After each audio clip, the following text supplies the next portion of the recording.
Where the red carpet shines under the spotlights, the distance between the peak of pride and a devastating fall is sometimes measured in the blink of an eye.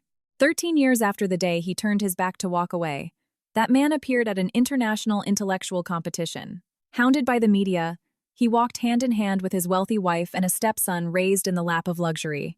He was certain that today would be the day his pursuit of perfection, for which he had sacrificed half his life, would be honored. But when the names of the winners of the most prestigious award echoed through the hall, his footsteps stopped dead. Standing on the dazzling podium of glory was the woman who had walked away in silence 13 years ago while pregnant.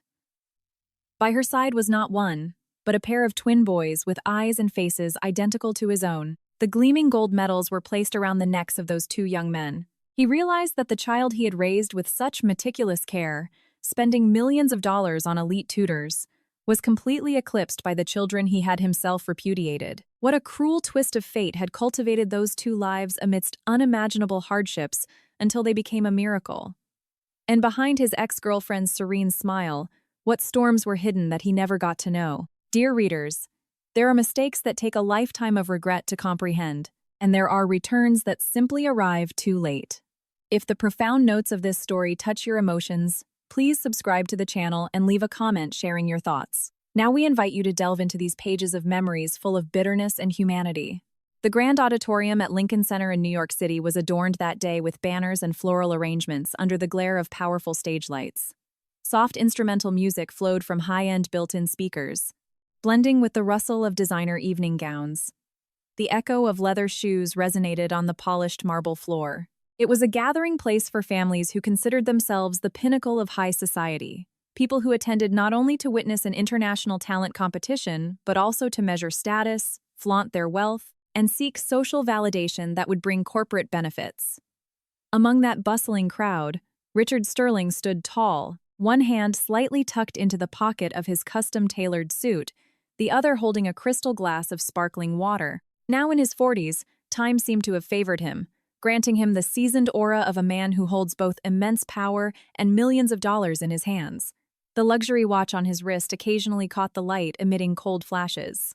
At his side, Victoria Vance was busy smoothing the creases of the designer blazer worn by Preston, her 12-year-old son from a previous marriage. Victoria wore a tight, exorbitantly expensive dress, and a thick layer of makeup carefully hid the wrinkles around her eyes, but it failed to conceal the burning impatience in her gaze. "You better do this right, do you hear me?" Victoria leaned close to her son's ear with a tone that mixed comfort with a threat. "Richard canceled a massive board meeting on Wall Street today to be here with you. The private tutors we hired for you are top-tier university professors. They cost tens of thousands of dollars. If you do not take home a major award, how am I supposed to face all these people?" The boy sighed. His face showed obvious fatigue and dejection under such enormous pressure. He was used to being pampered with luxury items, but he was also used to being the most expensive ornament his mother used to show off to the outside world. Richard observed the scene and only offered a faint, cold smile. He stepped closer, placed his broad hand on the boy's shoulder, and spoke in a deep, gravelly voice, full of an air of concession, but entirely lacking the true warmth of a father. "Be confident, son. Since you are part of this family, you must walk out there with your head held high. The materials, the equipment, and the best conditions have all been secured by me. Your only job is to go up there and bring back that title." Richard's words made Victoria smile with satisfaction. She gently rested her shoulder against Richard's arm, and her triumphant gaze swept over the other parents, as if wanting to silently declare that the most powerful corporate magnate in the room was hers, and that her son's future was guaranteed by his mountain of money. However, at the exact moment Victoria tilted her head to lean on him, a gust of cold, invisible wind swept through Richard's mind. Victoria's strong, cloying perfume invaded his nose, making him suddenly feel suffocated. 13 years had passed since the day he entered the world of multi-million-dollar hedge funds, extravagant real estate projects, and rooftop parties that lasted all night. 13 years since he destroyed his past with his own hands to build his own throne. He had everything an American man could desire: status, the fearful respect of his rivals, and a woman who always knew how to flatter him and feed his ego every single day. So why, in these brief moments of silence, did his heart feel so chillingly empty? There was a truth that Richard had never admitted to anyone, constantly deceiving himself. Money can buy submission, but it cannot buy peace. Around him now were only transactional greetings and calculating, hypocritical smiles. Victoria loved him, or rather, she loved the title of billionaire's wife and the inexhaustible financial resources he possessed. His stepson called him by his name with respect, treating him with a fear mixed with materialistic interest. Everything felt like a meticulously staged Broadway play where everyone wore a splendid mask, but the inside had rotted away long ago. In an instant, a memory that Richard constantly tried to push into a dark corner of his mind suddenly stirred.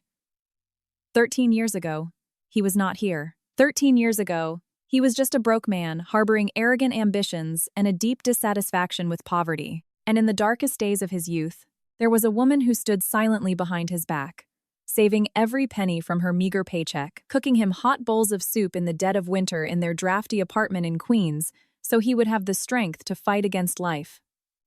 Evelyn Holloway. The image of Evelyn in his memory was not that of a woman in dazzling dresses, but a girl with clear eyes, her hair tied in a simple bun, and hands that were sometimes calloused by the worries of daily life. He vividly remembered that afternoon years ago when he packed his things to leave their cramped rental apartment, leaving her behind along with the twin pregnancy that was just beginning to form. What did he tell her then? He told her coldly that they no longer belonged to the same social class. "You are just a burden holding me back. Get rid of the babies or raise them yourself. I do not have time for these things." He still remembered Evelyn's gaze at that moment. Not a single insult, not a single tear of pleading. She looked at him with a mute pain, as deep as an abyss. She only placed her hands silently on her stomach, nodded slightly, and turned around. Her determination that day made Richard firmly believe it was just foolish pride. He arrogantly thought he would watch how a woman with no money, no power, and pregnant with twins could possibly survive in this ruthless society. He thought she would regret it and have to come crawling back to beg for his financial help. But for 13 years, Evelyn completely disappeared, like a speck of dust dissolving into the air. Not a single phone call, not a text message demanding child support, not a single bother. Her absolute silence for over a decade was like a soft but persistent slap in the face, reminding Richard occasionally that there are people in this world for whom his dollars have absolutely no value. "Richard, what are you thinking about that has you so distracted?" Victoria's call broke his gray train of thought. She gently shook his arm with a somewhat forced smile on her lips upon seeing her partner's detachment. Richard blinked, recovering his usual composure. He shook his head, and his voice returned to its characteristic coldness. "Nothing. I was just thinking about some corporate acquisitions." "Leave work for later." Victoria acted affectionate, skillfully cuddling against him. "The event staff is about to invite the parents and participants into the main auditorium. Look, a lot of press media have shown up today. I have already told a few journalist friends to take some family photos of us later for the front pages. We have to show people that our family has wealth and class." Richard looked at Victoria and felt an indescribable weariness, but he did not show it. He nodded, raising his hand to adjust the collar of his silk shirt. "All right, let's go inside." The crowd began moving through the security checkpoint to enter the central auditorium. This venue was designed in a classic theater style with a seating capacity of thousands. The lower rows were reserved for the competitors and their chaperones, while the upper tiers on the main floor were meant for sponsors, VIP delegates, and the international jury. Richard guided Victoria and Preston, walking through the admiring gazes of the attendees. Small whispers could be heard as they passed. "Look, it is the billionaire Richard Sterling. That is what real money looks like. He just brings his son to compete and has an incredible aura.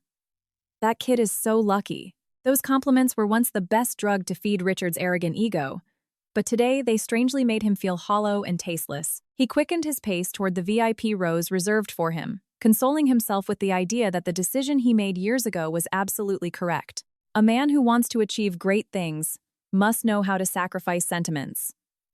The cruelty of 13 years ago had bought today's throne. It was a profitable transaction, with no reason for regret. The chime announcing the imminent start of the ceremony rang with 3 clear tones.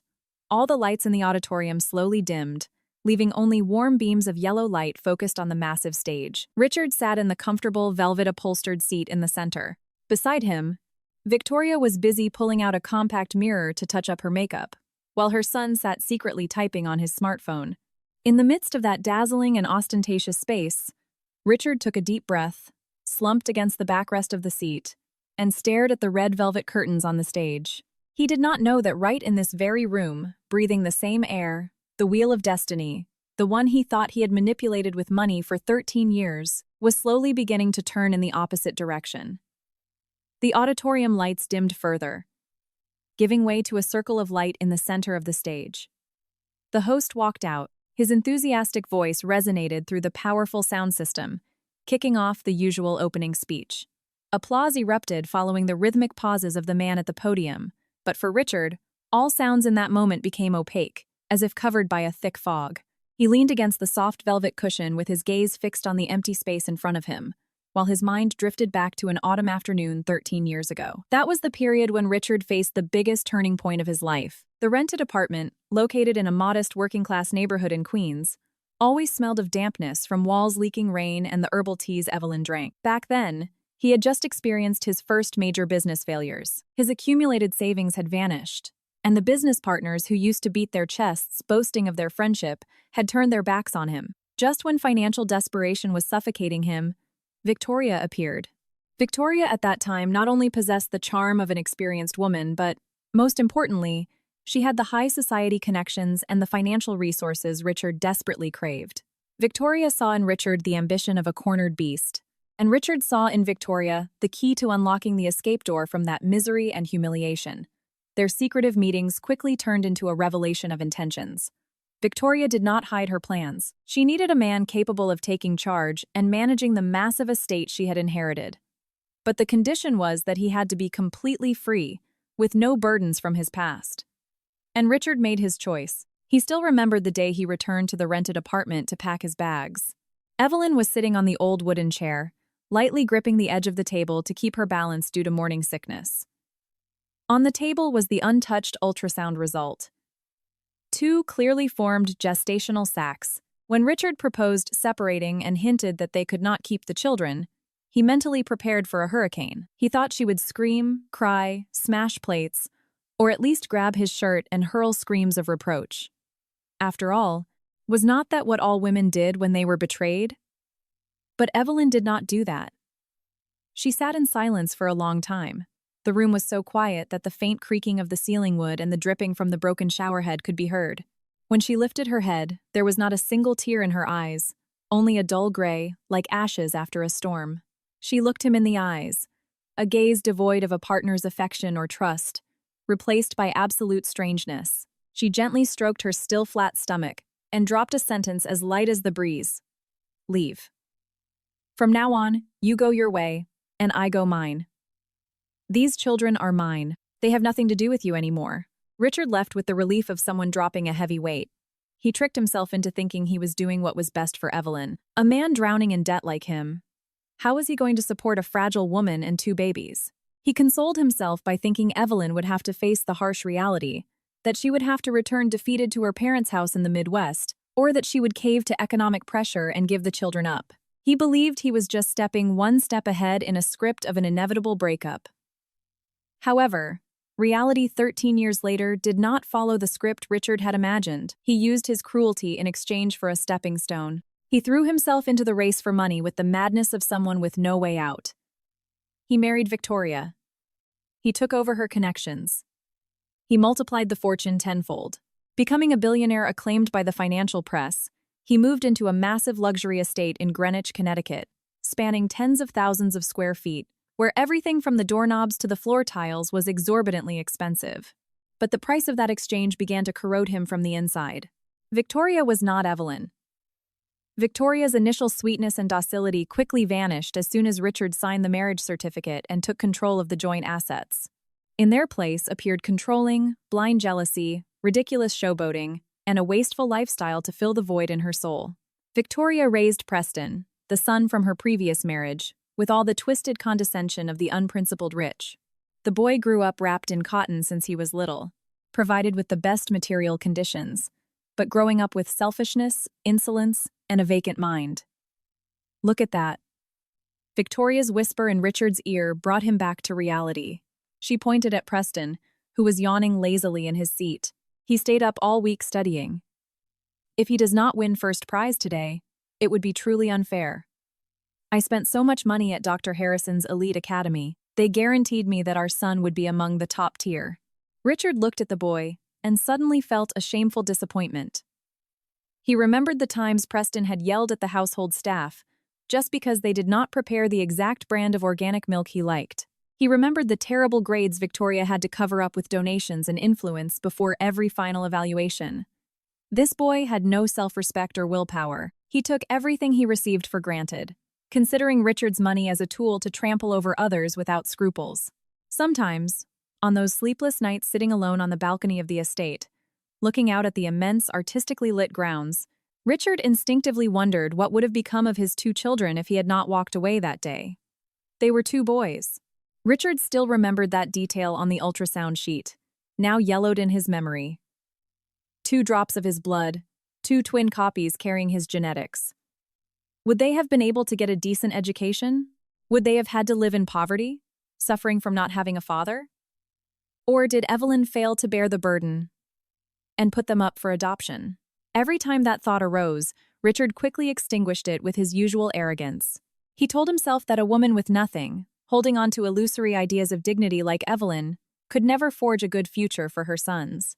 Perhaps they would have turned into rebellious, uneducated kids, wandering the corner of a strip mall or working on a construction site to earn daily wages. But no matter how hard he tried to deny it, Richard could not fill the cruel void in his chest.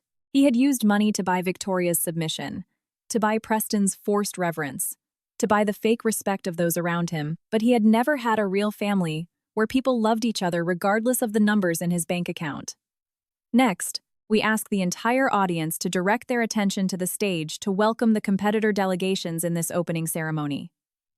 The voice from the speaker cut through Richard's chaotic flow of thoughts. The orchestra began playing epic melodies. Colored spotlights swept across the entire auditorium, illuminating the anxious and excited faces of hundreds of people.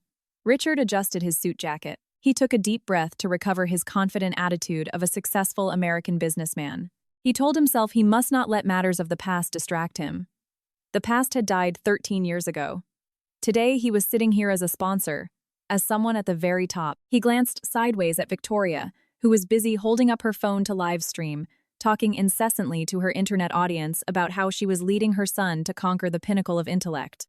Victoria's ridiculous behavior made Richard feel so suffocated that he wanted to stand up and go out for some fresh air. Just as he was about to turn to place his water glass on the small adjacent table, his gaze inadvertently swept over the VIP delegate seating area on the opposite side of the auditorium. There, about 5 rows away, a familiar figure sat quietly.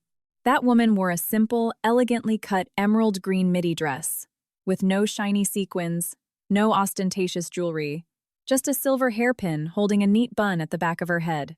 Her attitude was so serene and natural that she eclipsed all the extravagant gala dresses surrounding her. Richard's heart skipped a beat. The hand holding the glass trembled slightly, making the small ice cubes clink softly against the crystal. Evelyn's immense calm in the VIP rows was not a staged act to respond to the past, but the fruit of 13 years of forging herself amidst storms, while Richard's eyes only saw an invisible empty space on the opposite side. It was an entire journey in which Evelyn gritted her teeth to rebuild her life from the rubble. 13 years ago, leaving that cramped, rented apartment in Queens with the burden of twins in her womb, Evelyn perfectly understood that she had no right to give up. The man she had loved chose wealth and the protection of someone else. If she let herself be carried away by despair, the 2 lives that were just forming would never have the chance to see the light. Without cursing, without making excuses, she took her meager savings and moved to a modest apartment in the suburbs of New Jersey, erasing all old memories into the past. The months of the twin pregnancy were a series of trials that wore down her strength and spirit, without a shoulder to lean on during morning sickness, without anyone to help her during those nights of bone-chilling back pain. Evelyn did the grocery shopping alone, cooked alone, and endured the contractions alone. Every time she looked at the image of the 2 tiny sacs on the ultrasound, she told herself she had to live, and live with immense dignity. The 2 boys, Julian and Miles, were born on a night of torrential rain. The simultaneous arrival of the 2 babies multiplied all pressures. The incessant crying for milk, the sleepless nights taking care of infants with high fevers, and the diaper and formula bills piling up every month pushed Evelyn to extreme exhaustion. Looking at the 2 reddish babies sleeping peacefully next to each other, she knew that if she clung to the pain of betrayal, she would become a toxic mother. Evelyn decided to face reality with an iron discipline, with all the perseverance of a mother. She worked as a freelance technical editor from home so she could take care of the boys. Taking advantage of every early morning hour when the babies slept to expand her own knowledge, there were nights when the small desk lamp in the corner of the room stayed on until 3 in the morning. Sweat and tears of exhaustion fell onto the pages of her books, but they contained no hatred. She educated her sons through her own way of living, without mentioning a single word about the traitorous father, without planting the seed of resentment in the children's minds. By only teaching them self-respect and the value of hard work, Julian and Miles grew up like two sturdy oak trees. They were twins, but each had a distinct personality that complemented the other beautifully.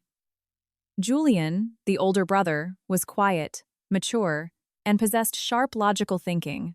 Miles, the younger, was serene, refined, and had a profound capacity for psychological observation. Since they were in elementary school, the brothers were aware of their mother's hard work. They never demanded expensive toys or envied their classmates. Unlike Victoria's parenting style, based on money and threats, Evelyn fostered independence in her sons from the smallest things. The two boys organized their study schedules, split the household chores, and most importantly, always had the habit of talking openly with their mother about any issue in life.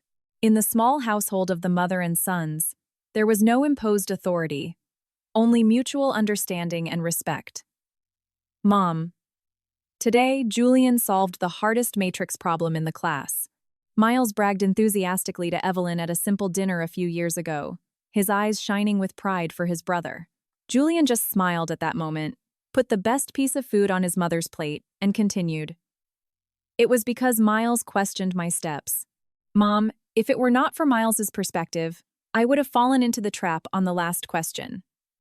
Evelyn looked at her two sons with a heart full of incomparable warmth. She realized that the greatest legacy she could leave her children was not an immense fortune or ostentatious titles, but a resilient character and an independent mind. She taught them that conquering oneself is the highest peak, and that kindness is the ultimate power of a man. That silent effort bore fruit. The twins continuously achieved outstanding results in intellectual and creative competitions. But Evelyn never considered awards as tools for showing off. She always reminded her sons that every contest was just a mirror to reflect their own abilities, not a pedestal to look down on others. It was exactly that confident but humble attitude that led the brothers to pass a series of strict selections to represent the new generations in today's international tournament. For Evelyn and her sons, this was not the place to prove anything or exact revenge on anyone, but simply a milestone, marking the growth of two 13-year-old boys.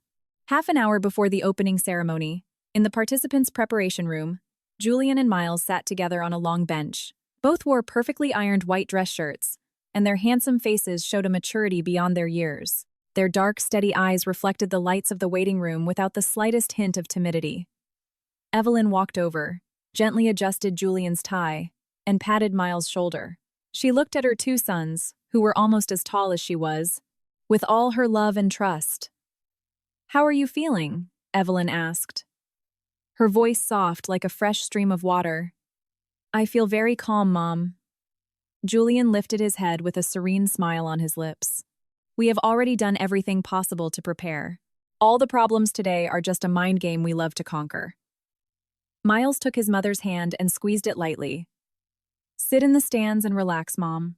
We are going on stage for our own joy and to give you a result worthy of everything you have given us." Evelyn smiled, a radiant and free smile. She did not need to make proclamations. She did not need to threaten or place the weight of family prestige on her son's shoulders. The confidence of the two boys was born from the deep roots of love and respect she had cultivated for 13 years. When the organization gave the signal inviting parents and delegates to head to their VIP seats and the participants to group up, Evelyn stroked her two sons' heads and walked calmly toward the auditorium. She walked with the attitude of a woman who had navigated storms on her own, without needing to lean on anyone or borrow the light of someone else's money. And when she sat in the VIP section wearing her simple emerald green dress, Evelyn completely relaxed her mind. She did not know, nor did she care anymore, that directly across from her sat a man staring at her petrified, sinking into the giant pile of money he had built at the cost of his conscience. The soft clink of the crystal glass in Richard's hand was drowned out by the gentle background music filling the auditorium, but inside him, that impact was like a crack breaking silently. Richard's gaze was glued to the figure in the emerald green dress in the opposite VIP row. 13 years. It was enough time to change a person's appearance, enough to transform a timid girl into a mature woman.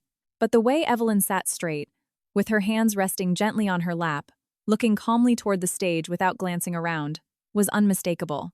In Richard's memories, Evelyn was never someone who liked ostentation. The serenity she radiated in that moment was not the cold arrogance of those trying to put on a shell of nobility, but the peace of someone who has gone through so much pain that nothing can destabilize her anymore. "Richard, what is wrong with you? Why are your hands shaking?" Victoria's voice sounded beside him, accompanied by a light brush against his elbow that startled him. He quickly lowered the glass to the table, lightly squeezing his fingers to regain control. "It is nothing.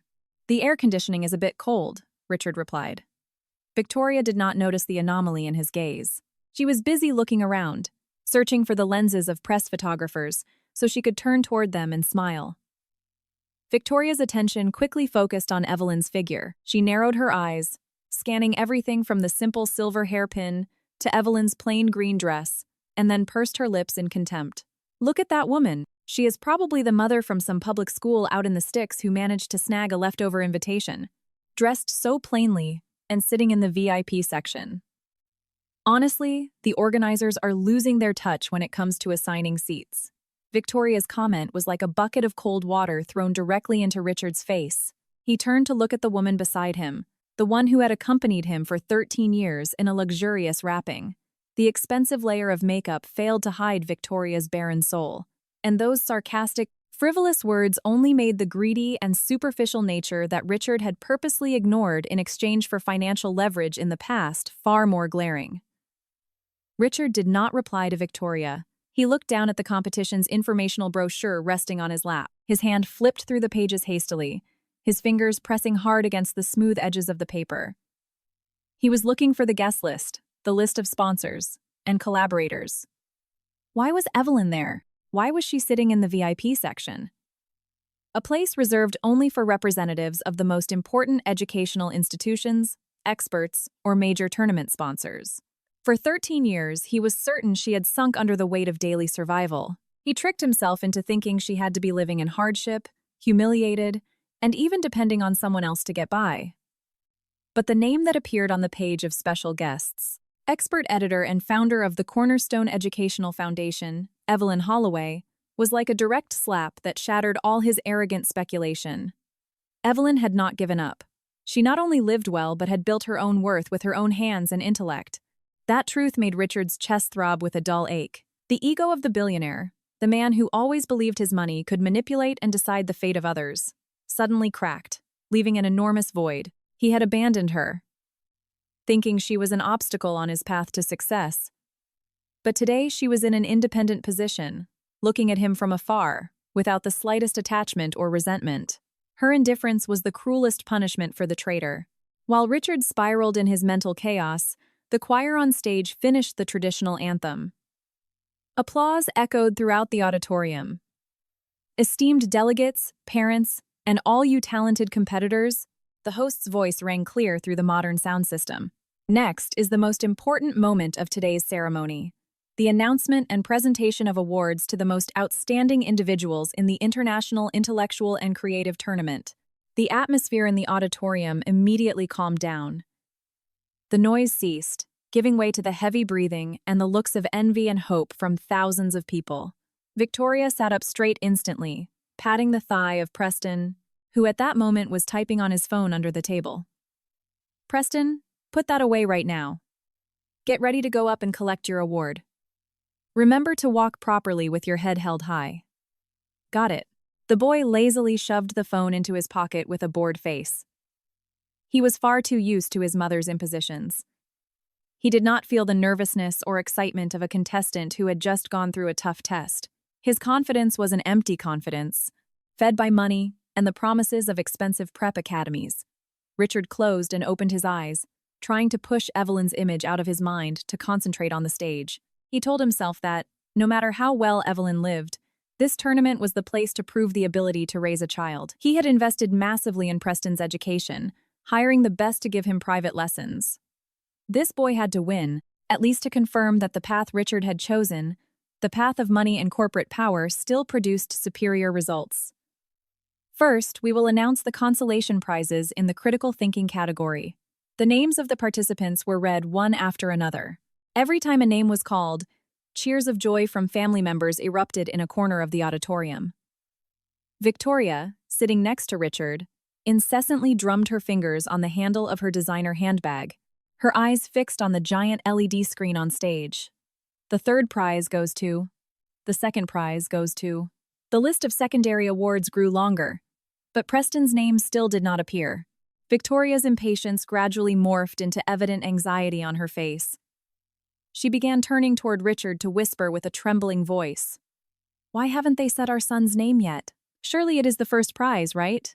The professors at the academy said his exam went extremely well. Richard did not answer. His gaze involuntarily drifted back toward Evelyn. Evelyn was still sitting there, clapping gently in rhythm for each contestant who went up on stage.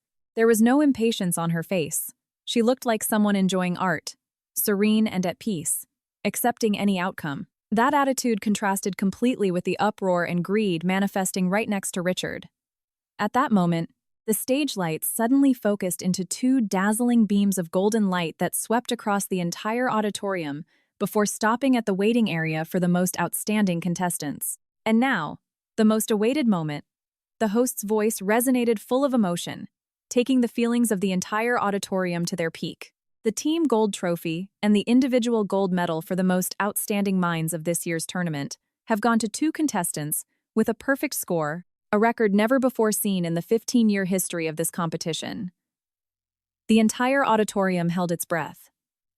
Victoria leaned forward, tightly gripping her expensive handbag with both hands. Richard felt his heart beating unusually fast, not from waiting for Preston's name, but from an indescribable premonition rising in his chest. Congratulations to the twin brothers, Julian Holloway and Miles Holloway. The entire auditorium erupted in resounding applause. The two beams of golden light on stage pivoted and converged exactly on the row of outstanding participants. From those seats, two 13-year-old teenagers slowly stood up. Both wore impeccable white dress shirts and formal dark trousers. The most notable thing about the two boys was their tall stature, their shoulders beginning to broaden sturdily, and handsome faces with angular, astonishingly firm features.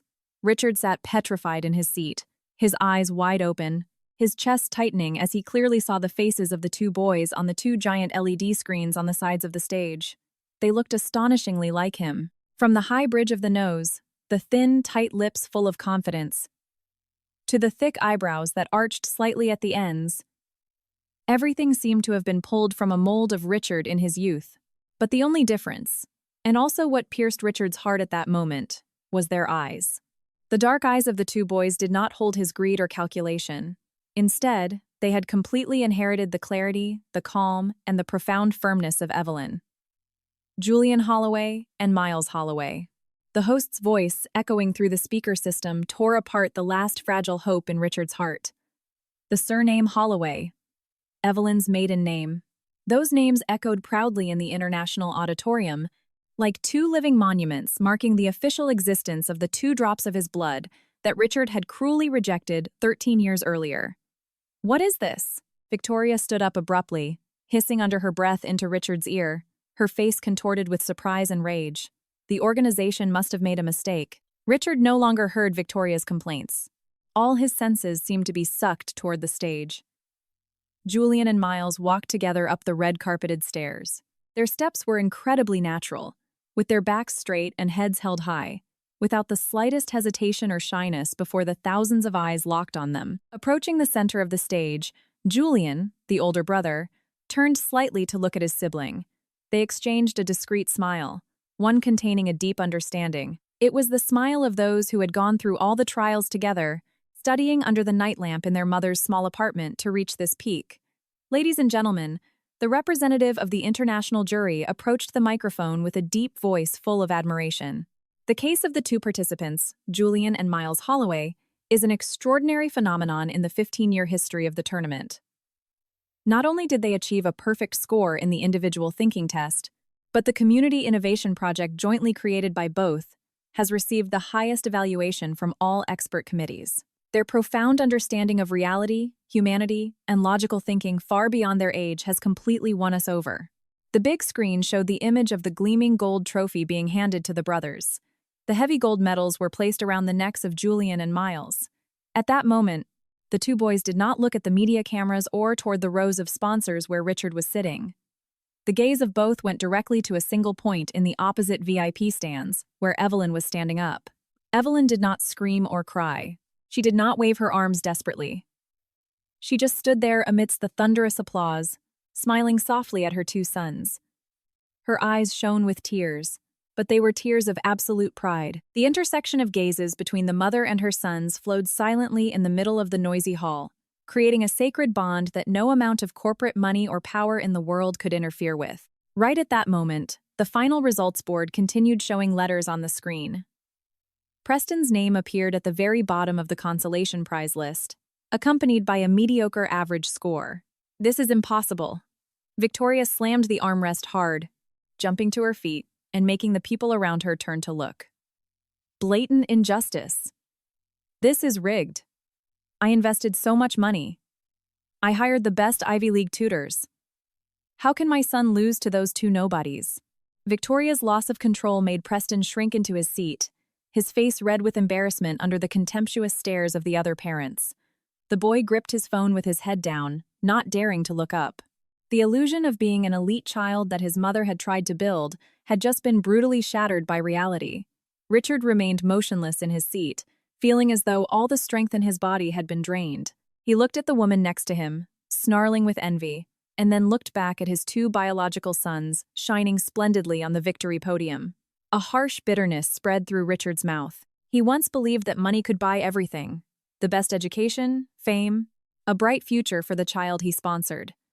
But today, reality had dealt a precise blow to that arrogance. His money had created an arrogant but hollow Preston, while Evelyn's sacrifice, love, and fortitude had molded two resilient, fierce young men. "Richard, what are you doing, just sitting there doing nothing?" Victoria turned and roughly pulled Richard's sleeve, her voice cracking with rage. "You are the primary sponsor of the program. You have to speak up and demand justice for Preston. Demand that they regrade the exams. Those two definitely made some dirty deals. Shut your mouth once and for all." Richard turned and dropped a low but chilling sentence, his sharp eyes full of repulsion toward Victoria. It was the first time in 13 years that Richard looked at that woman with the gaze of someone who has completely awakened from the lethargy of wealth. Victoria stopped dead, staring at Richard in astonishment. She had never seen Richard get angry in such a terrifying way. On stage, the award ceremony was coming to an end. Julian and Miles raised the gold trophy amidst the shouts of admiration from their international peers. The bright-colored lights reflected on the two young, strong faces. Richard slowly stood up from the expensive VIP chair, his feet feeling like lead, and walked toward the hallway leading to the backstage area. The immense hallway behind the stage was lined with polished marble that reflected the beams of light projected from the auditorium. The shouts of joy and victory music kept echoing through the soundproofed walls, sounding like the crash of distant waves. Richard moved forward with a heavy step. His expensive custom suit felt like it was squeezing his shoulders at that moment, causing a suffocating sensation. He dragged his feet over the polished floor, aimlessly, but unconsciously heading toward the area where the award-winning contestants were preparing to leave. At the end of the hallway, under the warm yellow light of the VIP waiting room, Evelyn was standing there. She tilted her head, carefully holding the heavy gold medal around Miles's neck to fix the ribbon that had twisted. Julian was beside her holding the gold trophy, carefully slipping some presentation documents into a canvas backpack, old, but impeccably clean. "Mom," when I went up to get the award, I heard a guy from the organization say this trophy is made of a solid block of metal. It weighs a ton. "Mom, hold it for a second and see if it does not break your arm," Miles joked, his clear voice echoing in the quiet space. Evelyn let out a laugh. With a kind smile full of happiness, she patted her son on the shoulder. "The trophy is yours, so you keep it. I only keep what belongs to me." Julian nodded, and the two boys' chuckles echoed in the space, hitting Richard's ears directly. He stopped about 30 feet away, leaning his back against the cold stone wall. From that distance, Richard had the opportunity to closely observe his two biological sons under real light, not through a screen. The sturdiness of Julian and Miles was even more evident. They did not have the pampered look of children born at the finish line, but instead radiated the confidence of great oaks growing in the sun and wind. Both were almost reaching their mother in height. The awakening of paternal love that feeling Richard thought had been buried under profit margins, million-dollar contracts, and his days of chasing fame suddenly exploded in his chest, painful, remorseful, and with a vehement desire resurfacing. They were his two sons. His blood ran in their veins. They had the face of his youth, but he had not had a single day to hold them in his arms. He had not heard them call him Dad. He had not witnessed the moment they cried at birth or took their first steps. 13 years ago, he thought he had won everything by being at the peak of his corporate career. But in that moment, seeing the mother and sons supporting each other with such warmth, Richard realized he was just a man with nothing. He was rich, but without heirs, successful, but utterly alone. Thanks to his innate sensitivity, Julian was the first to notice Richard's presence. The boy stopped folding his documents and slowly lifted his head. His eyes locked directly onto Richard. There was no surprise. There was no astonishment of a child seeing a stranger for the first time, just a scrutinizing gaze, calm and incredibly cold. Miles, seeing his brother fall silent, also turned his head to look. The two brothers stood side by side, four eyes locked onto the man standing petrified against the stone wall. In that brief instant, Richard felt his heart stop. He clearly saw his image reflected in the boy's eyes, a successful middle-aged man, yet lost and terrified before the very sons he had abandoned. Evelyn noticed the change in her son's attitude. She slowly turned around. Their gazes crossed in the deserted hallway. Time seemed to stand still. 13 years of separation, 13 years of two destinies taking completely opposite paths. Everything concentrated into a space of less than 30 feet. Richard took a trembling step. His expensive leather shoes struck the floor, making a broken noise. He opened his mouth, his lips trembling as if wanting to say Evelyn's name, wanting to call the two boys, but his throat went dry with bitterness. All the most expensive words, all the business cunning of the multimillionaire suddenly became useless and meaningless under the gaze of that woman. Evelyn looked at Richard without a spark of anger, without resentment or hatred. Her eyes were as calm as the surface of a lake in autumn, without a single ripple. She looked at him the way one looks at an old acquaintance faded from memory, a completely harmless presence that no longer had any relation to her life. It was precisely that absolute tranquility that was the fatal blow that knocked down Richard's pride. If Evelyn had cursed him, if she had slapped him, or cried while hugging her sons, maybe Richard would have felt better. He could have used money, material compensation to alleviate his guilt. But she chose total indifference, the kind of attitude that only appears when a person has completely let go and considers the past dead and gone. "Mom, let's go home. Our group's bus is about to leave." Julian broke the silence. The boy's voice was deep, much more mature than his 13 years. "Yes, let's go, boys," Evelyn answered softly. Without taking her eyes off Richard for a second so as not to show unease, she took Miles's hand while Julian walked parallel, holding his gold trophy tightly. The mother and sons turned around without rushing, heading toward the door that led to the main parking lot. Evelyn's emerald green dress swayed slightly to the rhythm of her steps, elegant and free. Evelyn. The call finally escaped Richard's throat, choked and weak. He tried to run toward her with his hand extended in the air, as if wanting to grab the hem of her clothes. But his steps stopped instantly. Miles stopped and slowly turned his head to look at Richard. The 13-year-old boy looked at the man following him with a terrifying calm. Without saying a word, without showing anger on his face, Miles simply shook his head slightly and turned back to continue walking beside his mother and brother. That shake of the head was like a wall of steel rising right in front of Richard, separating him forever from the world of the mother and her sons. The backs of the three grew smaller until they disappeared behind the shiny automatic glass doors. The gust of cold wind from outside entered through the crack in the door, sweeping the hallway and causing Richard to shiver with bitterness. He stood there alone in the empty hallway, with his arms hanging at his sides, feeling the total collapse of the illusory empire that had taken his whole life to build. The luxury black SUV drove away from the auditorium grounds. Inside the vehicle, A thick and dark atmosphere enveloped the space. Richard rested his head against the cold window, watching the city's streetlights blur under the sudden downpour. The image of Miles's calm headshake and Evelyn's serene, lake-like gaze kept appearing, piercing his mind like sharp drills. An unprecedented loneliness flooded the billionaire's heart. In the adjacent seat, Victoria kept complaining.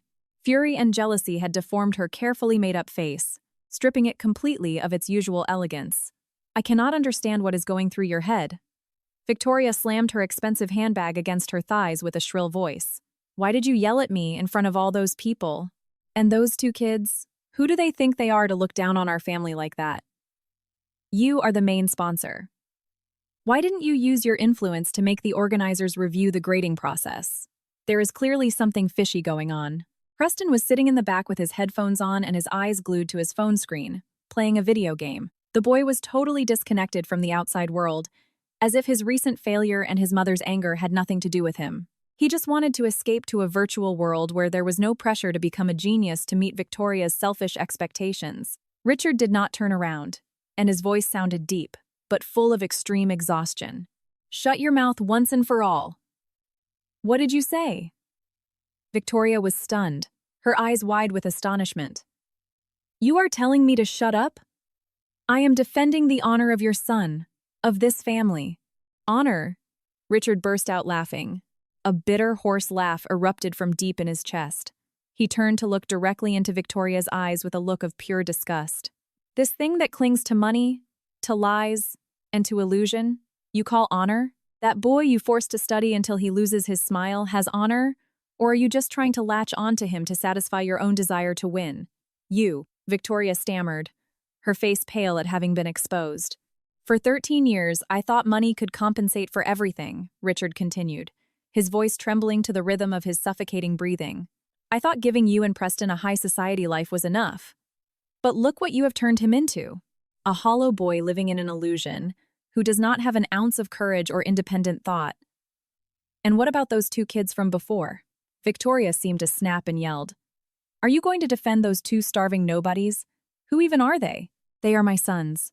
Richard's roar echoed, shaking all the air inside the enclosed vehicle. The driver in the front seat jumped, swerving slightly, and Preston in the back immediately took off his headphones and stared open-mouthed at his usually calm stepfather. Victoria turned to stone. Richard's sentence was like a thunderclap that petrified her on the spot. "What? What are you saying?" Victoria asked, shaking, her lips trembling. Your sons?" "That is right," Richard said, his voice sinking into a pit of pain. "The two boys who won the gold medal today are the twins I abandoned 13 years ago. They are my biological sons with Evelyn." The car plunged into a horrifying silence. The sound of rain hitting the roof of the car became the only existing sound. Victoria was stunned. Her face went from surprise to terror, and finally to absolute fear. She remembered Evelyn's simple but proud emerald green dress. She remembered the serene attitude of the woman sitting in the VIP row, and she remembered the two boys with faces identical to Richard's, but exuding a superior aura. Everything Victoria had tried to build for 13 years, her self-proclaimed throne as a billionaire's wife, suddenly cracked and crumbled beneath her feet. She realized that the person she had just looked at with contempt was the very one who held the true past and legacy of the man beside her. The car stopped in front of the door of the massive luxury estate located in the most expensive neighborhood in Greenwich. The crystal chandelier in the living room cast a bright yellow light over the wide courtyard, but the atmosphere inside was as cold as a dungeon. Richard got out of the car. He did not wait for Victoria or Preston. He headed straight to the first floor, entered his private study, and locked the door. He poured himself a glass of strong liquor. Richard downed it in one gulp. The burning taste tearing at his throat failed to soothe the bitterness in his chest. He walked to the desk, opened the wall safe, and took out a small wooden box covered in dust. Inside the box was a stack of old photographs faded by time. They were pictures of Evelyn when she was young, from when they lived together in that small apartment in Queens. In the photo, Evelyn smiled radiantly in the afternoon light, holding a simple handbag. Day by day, they had nothing but their own hands and a sincere love. He had promised to give her a life without shortages, to build her a solid home, But when he faced the first temptations of corporate fame, when he encountered the opportunity to change his life using Victoria's family wealth as leverage, he quickly pushed her aside. He tricked himself into thinking it was a practical decision, that a man who wanted to do great things had to sacrifice personal feelings. Today, at the peak of his career, owning a fortune that millions of people would envy, Richard finally woke up to realize that the price paid was far too high.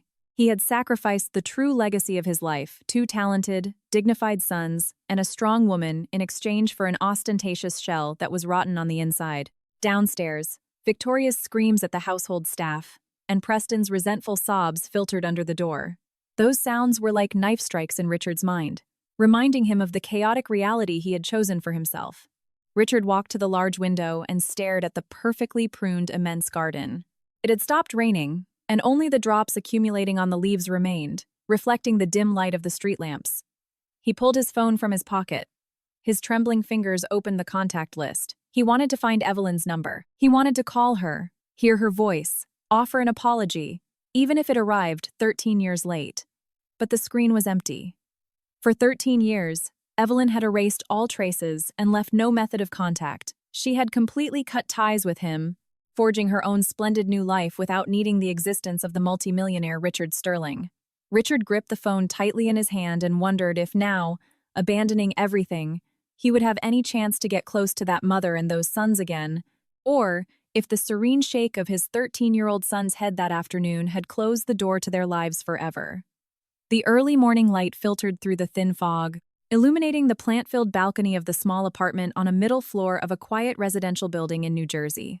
Evelyn was sitting at the small wooden table, holding a still-steaming mug of chamomile tea. Across from her, Julian and Miles were carefully cleaning the gold trophy and placing the 2 gold medals into their red velvet cases. Both boys were silent, but the atmosphere between the mother and her sons was not heavy at all. It was a silence full of understanding, typical of people accustomed to their own rhythm of life. "Mom," Miles lifted his head, breaking the silence with his clear voice. "Yesterday in the hallway. Who was the man following us?" Evelyn set her mug down on the porcelain saucer. Her gaze settled on her son without evasion or unease. In 13 years, she had never hidden the existence of a father from her sons. But she had never woven any image of a hero or a demon around him either. For her, the past was just part of what built the present, not a burden to drag around. "He was your father," Evelyn replied, with a calm voice, as if speaking of an acquaintance she had not seen in a long time.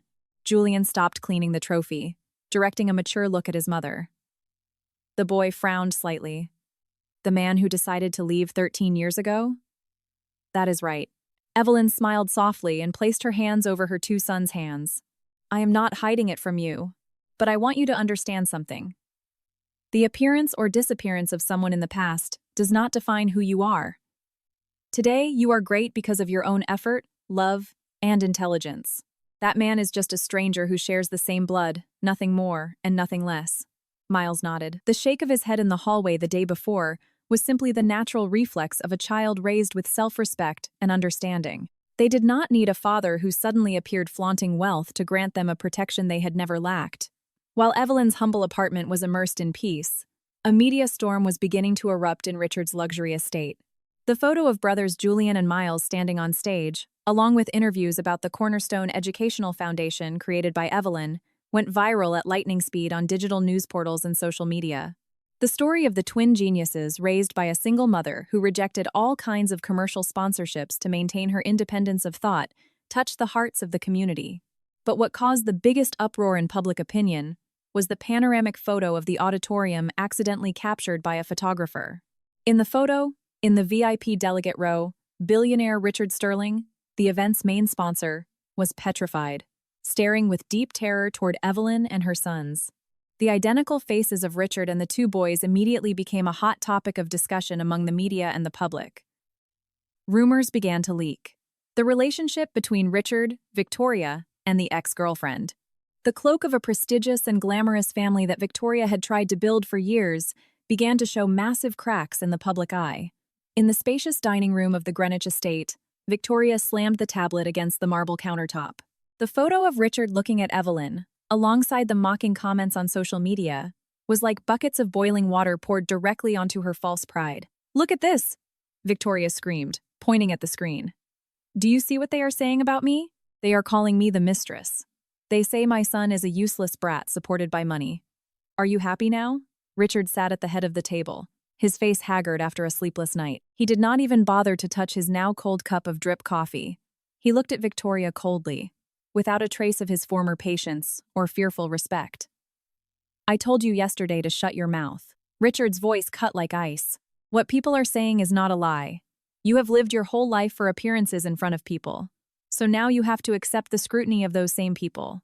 You. Victoria gasped for air, her face red with anger.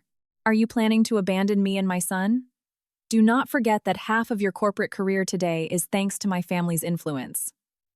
Richard stood up, placing both hands on the table and leaning toward Victoria. The overwhelming aura of a business magnate made Victoria take a step back. 13 years ago, I needed your family's strength, he whispered. Every word sharp as a razor blade. But over these 13 years, I have paid you back 10 times that amount. Do not use those fake favors to threaten me anymore.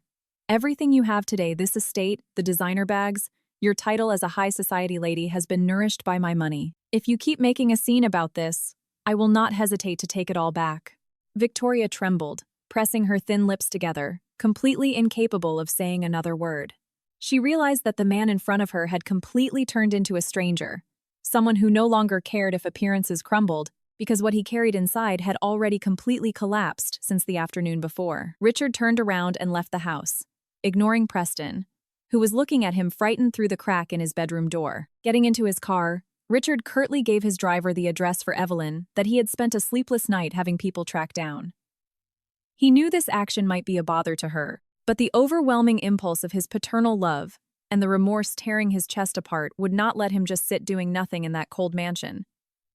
He needed to show his face, even if it was only to receive a ruthless rejection. The town car stopped at the foot of a modest apartment complex in New Jersey. Richard got out, looking up at the balconies filled with flowering plants. Amidst that warm, everyday scene, he felt like an alien creature who, carrying the filth of money and manipulation, was entering a clean world where he had no right to belong. Richard went up to the 6th floor, walking down the hallway with worn tiles, and stopped in front of the wooden door bearing the number 602. He hesitated for a long time, raised his hand to knock on the door, and then lowered it. His heart beat desperately, like a young man about to confess his feelings for the first time. After several minutes of internal struggle, Richard knocked 3 soft times on the wooden door. Light footsteps approached from the inside, and the door slowly opened. Evelyn was there, still holding a dish towel. She wore simple loungewear, her hair tied in a bun. Seeing Richard standing in front of the door looking exhausted, his shirt slightly wrinkled and his eyes bloodshot, her face showed no surprise. She looked at him with absolute calm, as if she had anticipated his appearance. Evelyn, Richard spoke with a choked voice. Can we talk for a moment? Evelyn leaned against the doorframe, her gaze resting on Richard's face. The ravages of time were nothing compared to his mental wear and tear. He stood there encased in a wildly expensive bespoke suit, but with his shoulders slumped. His eyes, once brimming with arrogance, were now bloodshot, revealing the desperation of a disoriented man. A moment of hesitation passed in the narrow hallway. There was no screaming, no anger, not the slightest ripple on Evelyn's face. It was precisely that absolute serenity that acted as the invisible knife, digging deepest into Richard's pride. Come in, Evelyn said in a neutral, barely audible voice. She turned and walked inside, leaving the door open without looking back. Richard took a deep breath and overcame his final hesitation to cross the threshold. The apartment was not very large, but it was filled with natural light. The smell of chamomile tea mixed with a faint scent of wood created an incredible feeling of warmth and peace. It was an atmosphere completely opposite to the coldness, extravagance, and calculation of the Greenwich estate where he lived. On the wooden table in the living room, the gold trophy and the velvet cases with the medals were still neatly arranged. Julian and Miles were in their nearby study area. Seeing Richard enter, both boys stood up at the same time. They looked at him without hatred or excessive curiosity, only with that serene, scrutinizing look typical of children who have learned early on to master their emotions. Evelyn pointed to the wooden chair across from the coffee table. Sit down. Then she turned to her sons, her gaze softening. Julian, Miles, please go to your room. I have something to discuss.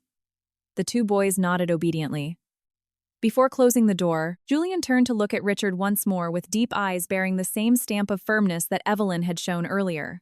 The click of the closing door left the two of them in privacy. Evelyn sat across from him and pushed a hot mug of tea toward Richard. I am sure you didn't come all this way just to stare at the boys. Evelyn, I am sorry. During these 13 years, I was wrong.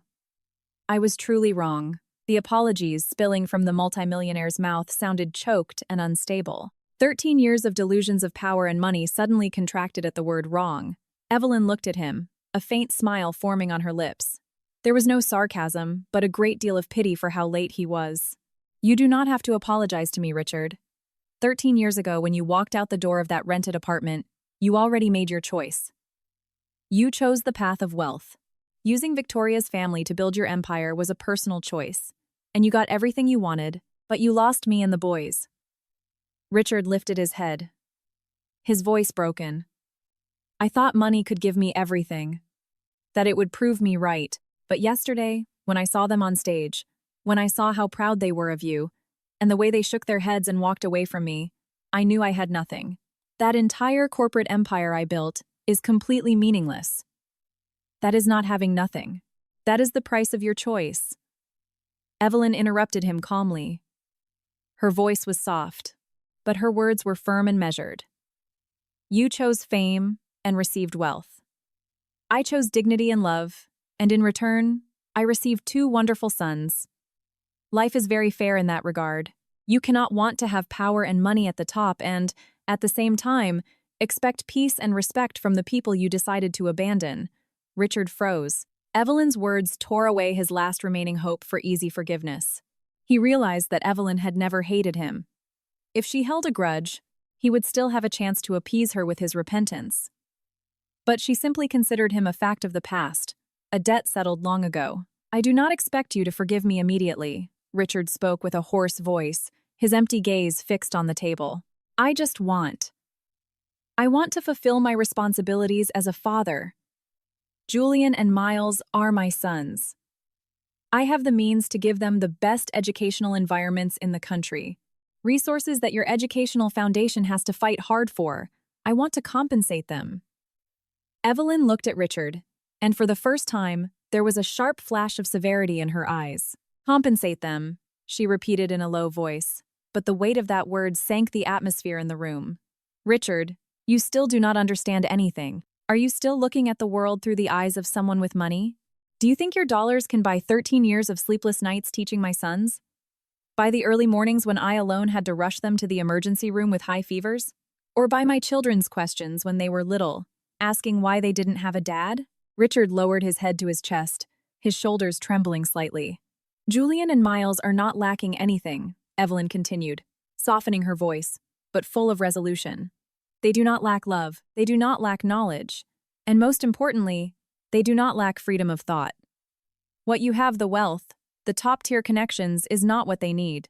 What they need is a foundation of clean moral integrity that is not surrounded by calculations and the toxic opinions of your world. And what about me, then? Richard looked up, his eyes full of pleading and pain. What do I have to do for my sons to look at me? To call me father? Evelyn sighed. She looked toward the balcony, where the plants swayed in the morning breeze. Recognition is not something that can be demanded or bought with money, she said, her gaze lost in the distance. It has to be born voluntarily from the children. For 13 years, I have not taught them to hate you. I have only taught them to accept the truth. If you want to be a father, start by learning to be a man who accepts the consequences of his actions, instead of using money to cover up his mistakes. Right at that moment, footsteps were heard in the adjacent room. The door opened and Julian walked out holding a crystal glass full of warm water. The boy walked straight to the table and placed the glass in front of Richard. Richard looked up at his son, his heart beating fast, his lips trembling, unable to speak a word. Julian looked Richard in the eyes with a calm gaze, but full of a maturity unnatural for his 13 years. Drink some water, sir. The word sir came out softly, but it had a devastating impact, striking directly into Richard's broken heart. It was not a harsh rejection, But that designation was the clearest wall of ice the boys had built between their world and the world of the man who held the title of father. Julian turned to Evelyn. "Mom, Miles and I are going to the local library to prepare the scholarship paperwork. Can we go?" Evelyn smiled and nodded tenderly. "Go ahead. Just remember to be back before lunchtime." Miles also came out of the room with his backpack ready. The two boys nodded politely to Richard and headed toward the door. They walked past him naturally, without avoiding him, but without stopping, as if he were just a passing visitor in their mother's house. When the sound of the boys' footsteps faded into the hallway, Richard stood paralyzed like a statue. A feeling of bitterness and emptiness invaded every corner of his being. Evelyn turned to him, and her voice recovered its initial serene tone. "You see, the boys are older. They have their own opinions. And they can choose. You cannot force them." Richard slowly stood up. He understood that the conversation had come to an end, and his presence would not change the situation overnight. His shield of power and wealth was totally powerless against the fortitude of Evelyn and her sons. "I understand," Richard said with a raspy voice. He took a few steps toward the door, stopped, and turned to look at Evelyn. "But I will not give up. I know I have no right to demand anything, but I will learn to wait." Evelyn did not answer. She only looked at him with an understanding gaze, but one separated by an invisible and insurmountable distance. Richard left the apartment, and the wooden door closed slowly with a click behind him. He walked down the deserted hallway, his feet weighing tons. When he reached the parking lot at the base of the building, the phone in his pocket began to vibrate non-stop. Richard answered, and the panicked voice of his personal secretary echoed on the other end of the line. "Sir, we have a massive problem. All the major newspapers are publishing yesterday's news. Victoria's family has convened an extraordinary general shareholder meeting, and the corporation's stock plummeted as soon as the market opened this morning." The news of the media crisis and the falling stock did not leave Richard as shocked as he thought it would.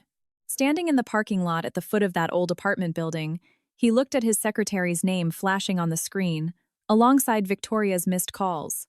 Instead of rushing to his corporate office in Manhattan to manage the board meeting or create strategies to mitigate the PR blow as he had done for 13 years, Richard slowly turned off his phone, and a dead silence enveloped the car. He leaned against the driver's seat, looking up at the 6th-floor balcony.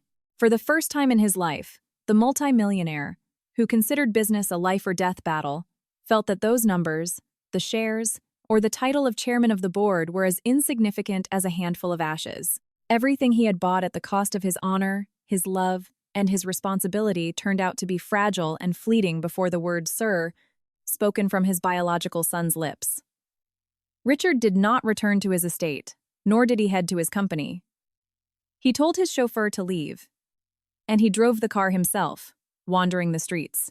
The city was under the burning midday sun, and people were rushing from one place to another. He stopped the car in front of a small roadside coffee shop, from where he could see the courtyard of a nearby middle school. It was time for school dismissal. The loud bell rang, and the school doors swung open, letting out hundreds of students in their clothes, rushing like little birds. Richard narrowed his eyes through the car window and could see parents stopping their cars by the curb, waiting patiently. He saw the bright smiles of the youths as they got into the cars and hugged their fathers, excitedly recounting the details of the day. Those were everyday details Richard had never experienced as a father. For 13 years, he had believed that sending Preston to the most expensive private prep school, buying him the latest generation computer, and hiring the best specialists to tutor him constituted the pinnacle of paternal care. He had never waited for his son at the school gates. He had never listened to him talk about a difficult math problem or a small joy of the day. For Preston, he was just a strict model to fear and imitate. For Julian and Miles, he was a massive blank space. The media storm raging outside was not destroying Richard. Rather, it was like a bucket of cold water waking him up from a lethargy that had lasted over a decade. Late that afternoon, Richard returned to the estate. Unlike the deafening noise of the usual complaints, the house was plunged into a dark silence. Victoria was sitting on the living room sofa, her eyes swollen from crying and raging. On the table was a pile of printed newspapers and the tablet showing red stock market figures.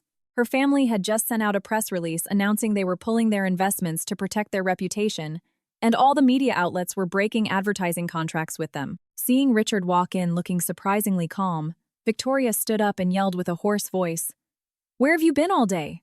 I haven't been able to reach you. Do you know the chaos at the corporation?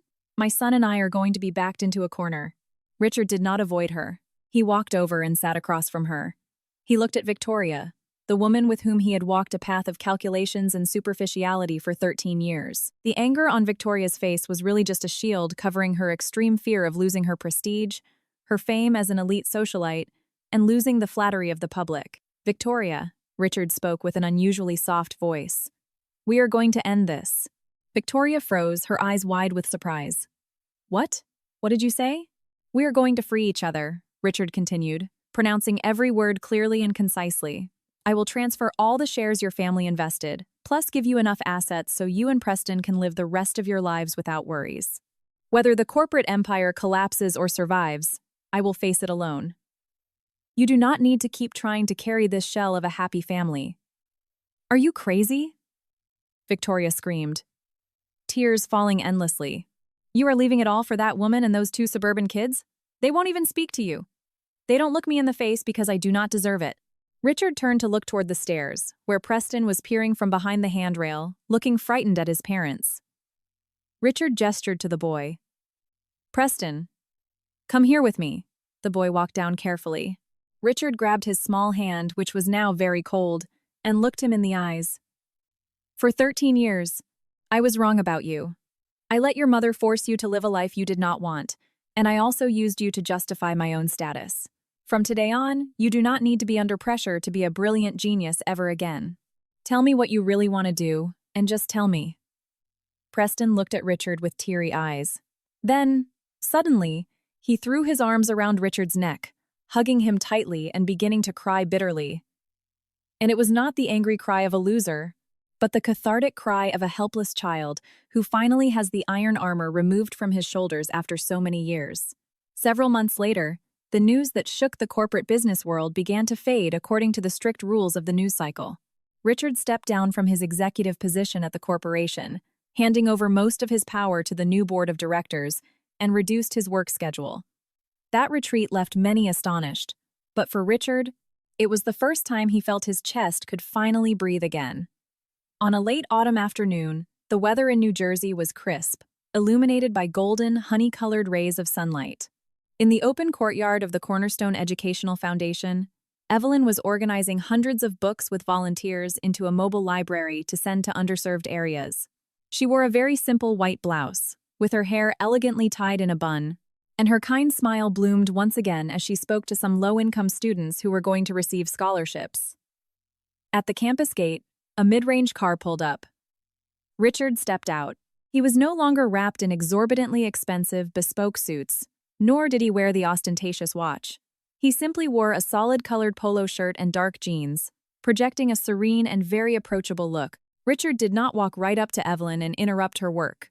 He stood quietly watching from under the shade of a towering oak tree, holding a box of used books on mathematics and mental logic, that he had been methodically selecting and gathering over the past few weeks. Julian and Miles came out of the offices carrying work folders. Seeing Richard standing far away under a tree, Miles stopped for a moment and gently nudged his brother's elbow. Julian looked up, and the father's and son's eyes met. That intersection of gazes under the bright sun no longer hid evasion or contempt, like the day at the auditorium. In Julian's gaze, there was now only serenity, and the empathy and compassion typical of a young man with a superior understanding of how the adult world worked. The boy walked toward Richard. "You brought books for the foundation, sir," Julian said, his crystalline voice floating in that peaceful atmosphere. Richard smiled, and it was a smile that carried no trace of arrogance or greed. He very carefully placed the box on one of the wooden tables, running his fingers gently over the spines of the books. "Yes, they are some classic math books I had from before. I thought the foundation could use them," Richard commented with a very sweet look. "Leave them here," Julian nodded, looking at the perfectly taped box of books and then lifting his face. The man now had some gray hair at his temples, and one could see the passage of time on him, but his eyes were cleaner and purer than ever. "Thank you, Julian." Richard nodded again. "If you have nothing to do this Saturday, sir, there is going to be a special lecture here on applied reasoning for students. If you want to come, you can attend." The invitation dropped slowly, like a leaf touching the calm surface of a pond, causing small ripples throughout Richard's soul. He knew full well that this did not mean they were admitting him into the family immediately, and he also knew this did not mean hearing the word father that he once craved. But he knew firsthand that this was a door that was opening out of pure kindness, and thanks to perseverance and time. "Thank you. I will definitely be there," Richard answered with a trembling voice, offering a true thank you that came from the bottom of his heart. Julian smiled and went back to stand next to Evelyn. She lifted her face and accidentally met Richard's gaze under the shade. She did not nod, nor did she look away. She merely directed one of her peaceful looks at him, denoting that this path they were about to begin would be very long and that each person had to walk forward making amends for the mistakes they had committed in the past.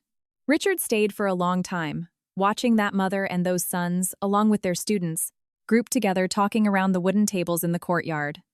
The loud and lively laughter of those children merged through the light breeze, building a highly peaceful and almost unusual symphony.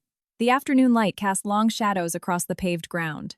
Richard turned around, heading toward the gate. He was already aware that he had wasted 13 years closely following a meaningless, ostentatious chimera that, in the end, turned out to be far too expensive to pay off. But exactly at the moment he shed the luxurious artificial facade he carried on his back, standing there knowing no one, patiently relearning from the beginning to water every sign of consideration and compassion toward others, he finally knew how to walk to reunite and find himself on a better path. The world does not contain a button to go back and change the mistakes of the past, but it undoubtedly gives each of us the option to embark on a new route from daily simplicity, accepting loss, being patient with the future, and above all, learning to value what is truly important. Thank you for dedicating your valuable time to listening to the touching stories on our channel.